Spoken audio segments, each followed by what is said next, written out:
Okay, we're on Shekalim Parak Bet, Mishnah Dalet, fourth Mishnah in the second chapter of Shekalim. So I made a little chart for the last Mishnah. I don't know why I did it now. I should have done the last Mishnah, but if you want to go back, you can learn the last Mishnah. And we learned that if let's make it a little bit smaller. If you said Harei Elu Lishkali, if you said I want to give this money for my Machatzit Hashekel, I mean you collect money and then all the money is going to be Lishkali. That's what you said. Then what happens if you have extra, more than a Machatzit Hashekel worth?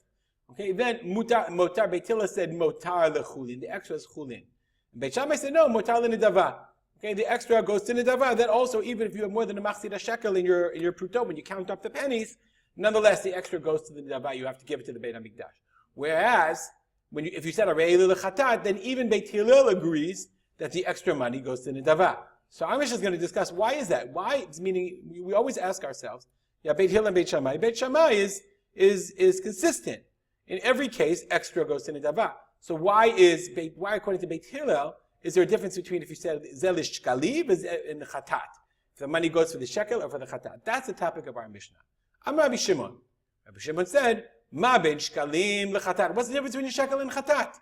The answer is, shkalim yesh lehem kitzva, vechatat ein lehem kitzva. Because when you say harei elu shkali, every time you give money into you see the camera. Every time you give money into the pushka, you're getting to my shekel. The shekel is an amount. And so obviously the person intends, when he gets to the full amount of the shekel, that's all he wants to give. But the chatat ein la kitzva. Chatat also, but doesn't have a set amount. When you say, I'm going to give a korban chatat, you could buy a 10 shekel animal. I don't think you could. Whatever. 100 shekel, 1,000 shekel. It depends on what you want to give. And therefore, that's why he says, Rabbi Shimon says, Beit Hillel says, when you say lishkali, everybody knows what a shekel is. When you get to a shekel, you stop. When you say chatat, nobody knows what a chatat is, so then you never stop. And that's why Beit Hillel would say motar l'nidava. Oops, that was a mistake. Okay, so the Mishnah says no. Rabbi Yehuda says no. That logic doesn't make sense. Af lishkalim ein lehem kitzva. There's no set amount for shkalim. Why? Shekishalu Yisrael min agula. When the Bnei Yisrael made aliyah in the time of Bayit Sheni, hayu shoklim darkonot. First, they would do, instead of Machatzit Hashekel, they wouldn't give a shekel. They would give what's called a darkon. What's a darkon? So I made you a chart. A darkon, in the language of the Mishnah, was 2 sla'im. Let's just get our bearings. Okay? What's a sela? A sela is 2 shekel, or they're called tva'im. And each shekel has 2 dinar. So that means in each sela there's 4 dinar.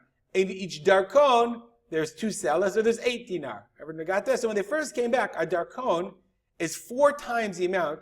There's 4 shkalim in a darkon. But they would take a full darkon. That's what the Mishnah says. When they came to Eretz Yisrael, they would all give darkonot. Okay, let's look at the Bar Tanura. Okay, Hayud Shokli darkonot. Matbeh shel Malchut Madai, it was a Median coin. Sha'alai mem min hagola, v'shel Zahabai, it was a golden coin. Hu shaveh shnei sla'im, it was worth 2 sla'im, as we said. And they would do their business. ובזמן בית ראשון היה מטבע שלהם שקל, היו נותנים מחצית השקל. When the coin was a shekel, they gave half. גם עתה שהיה מטבע דרכון, היו נותנים חצי דרכון. So they would give half a darkon. I mean, the base coin was a darkon. And then what happened? Let's go back to the Mishnah.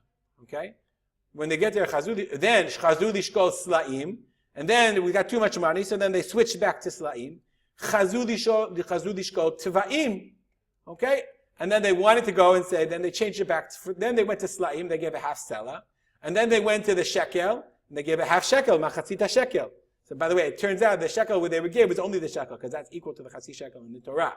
So, and then they wanted to go, bikshu lishkol dinarim, they wanted to say, okay, if we can go to shekel, let's go to half dinar, and give a half dinar. And the Gemara says they wouldn't let them do that. The reason why they wouldn't let them do that is because you can't go less than the value of the chatzit shekel in the Torah. You can use any coin, half of any coin. So if you have if the coin itself, so it's really interesting because I have 10 shekel here, right?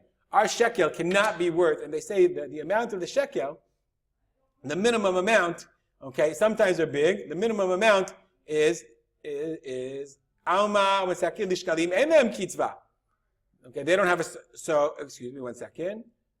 Here, they wanted to give a sela. Sela arba dinarim. V'lo kiblu mehem, they wanted to go down to a dinar. You can add on the Torah's shekel. V'lo livchot mimenu. You can't go less than the shekel in the Torah. The Kahati says, how much is it? He says it's like 16 hairs or something. I don't remember exactly how much the Kahati said. But you still can't get, you still can't go less than it's 160 se'orah, 160 hair width. I don't know how much that is, how many grams that would be. Okay, that's what the Rambam says. But you can't go less than the Machatzit Hashekel of the Torah. You can if the shekel of, if they would change, they went down to the lira. Let's say they made the new Israeli shekel and it was worth $80 each shekel. They made the electronic shekel. Could you give? Really interesting question. I don't know. We'll leave that. Okay. Nonetheless, bikshu lishkot dinarim, they wouldn't let them. So therefore, says Rabbi Shimon, says Rabbi Yehuda, don't give me this difference, as we said in the Mishnah, that shkalim have a value and chatat doesn't, because shkalim also has a fluctuating value based on what shekel you're using. Amar Rabbi Shimon says no. Afal piken yad kulam shaveh. That's true that it can change over time, but nonetheless, at that given time, everybody knows how much you're giving. Aval chatat, but for korban chatat, zeh may be b'sela, v'zeh may be b'shtayim, v'zeh may be shalosh. I buy a korban worth 1, you buy 2, you buy 3. That's not a set amount, and therefore, that is why, when we learned before in the Mishnah, that's why Beit Hillel said that if you say Harei Eli Lishkali, you're only getting to the shekel. Everybody knows what that is. Whereas when you say Harei Eli Chatat, when you say I'm giving to a Chatat, that could be whatever you want, and that's why all extra money goes Linadava. Stop here and dedicate our learning to the memory of my father, Rav Simcha ben Yitzchak Kalman, and Aisha Tzipora Fega Matilda bat Nachum Elimelech. Have a great day.